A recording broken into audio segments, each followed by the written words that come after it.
Welcome to Seriously Speaking. If you missed last week's edition, I'd advise that you go online. We're scrolling the places to go watch it. Because today we're continuing the conversation. The women are here. People like, I don't want to name names, some men who've been worried about women taking political offices will be shivering when they see the panel I have today. I kept 2 female presidential candidates back, and I invited another woman who is a close friend of mine, who together we have decided that we must ensure that women who come out to run will get a voice or get some kind of training. So it's my pleasure to welcome you to Seriously Speaking today with my panelists that you will meet once I take this break. I'll be right back.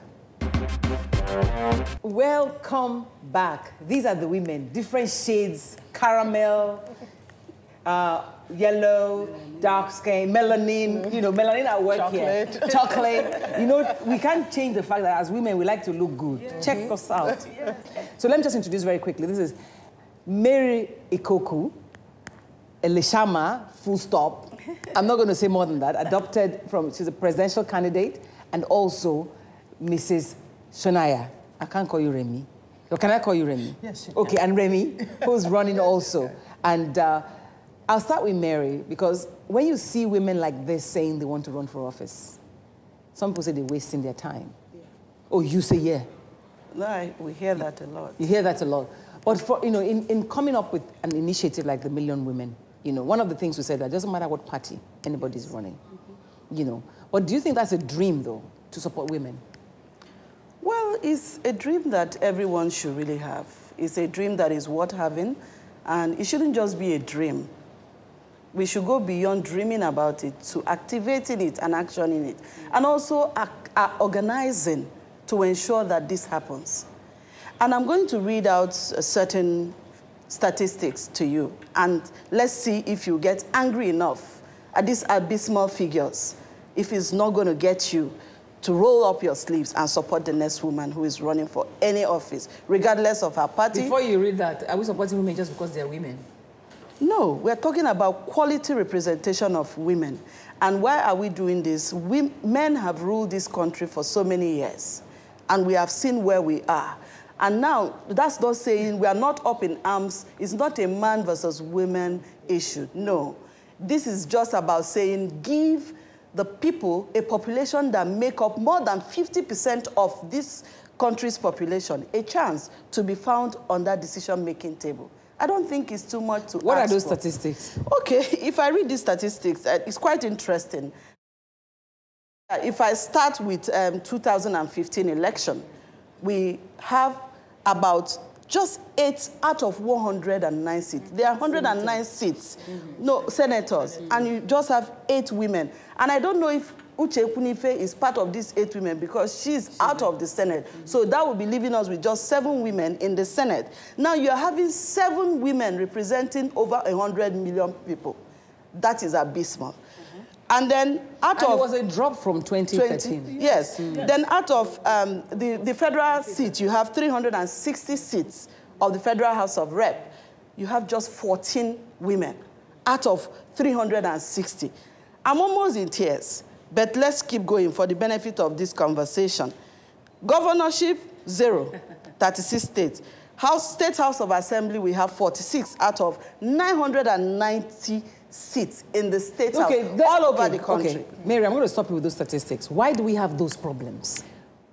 Of course, several reasons. There are multiple reasons. One, at the heart of it is that our women do not even know their place when it comes to politics. Politics, if truly politics is a game of number, there is no reason why a group of people who make the biggest amount of our population shouldn't be holding all offices in this country. Maybe I should allow these female candidates hazard a guess. I will start with you, because you've tried this before and you've gotten this fact. May I ask, you told us last week that a friend in Rivers State mobilized for you. Is that friend male or female?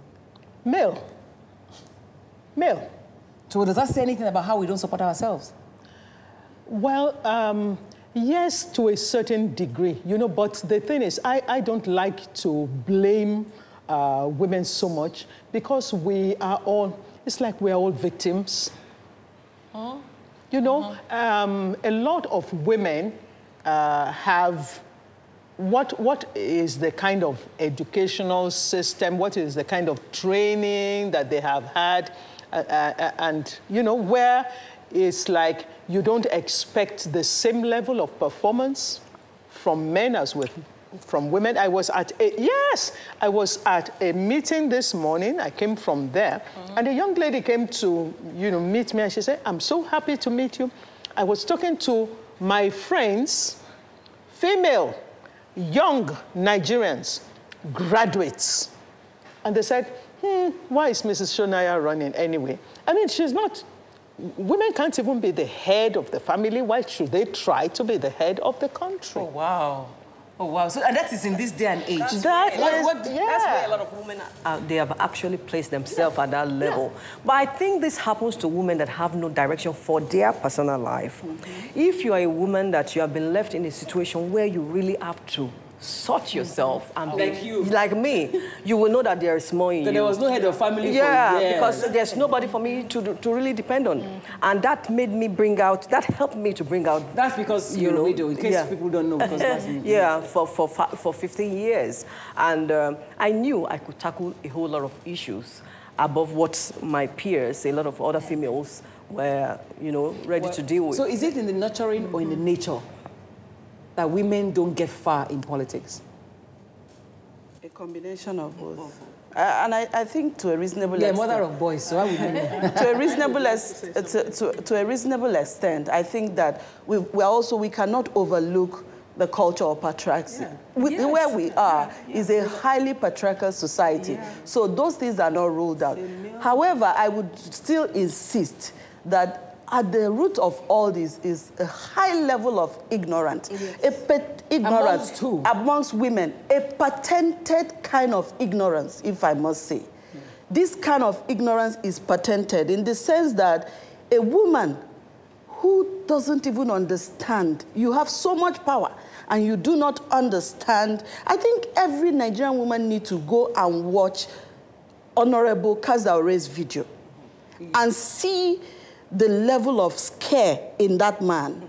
That is just a tip of what the average Nigerian man is feeling about us. Right? So it takes the woman who understands her place in life, her purpose, and all of that, to be able to back up the next woman, to be able to also identify a man who will fight the woman's cause, and also identify that man and work with such a man.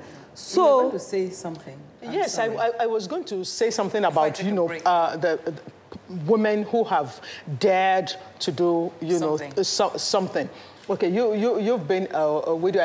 I can really identify with that. My mother, I lost my father when I was 10 years old. So my mother raised all of us, you know, and I absolutely did not grow up thinking that a woman had a right to perform any less than a man. You know, she sent me to school, sent all of us to school and things like that, you know. So if you have competent women, bold, strong women like that with capacity. So are women too dependent these days or what? Waiting to be Mrs. first? Some are. A whole lot of them are.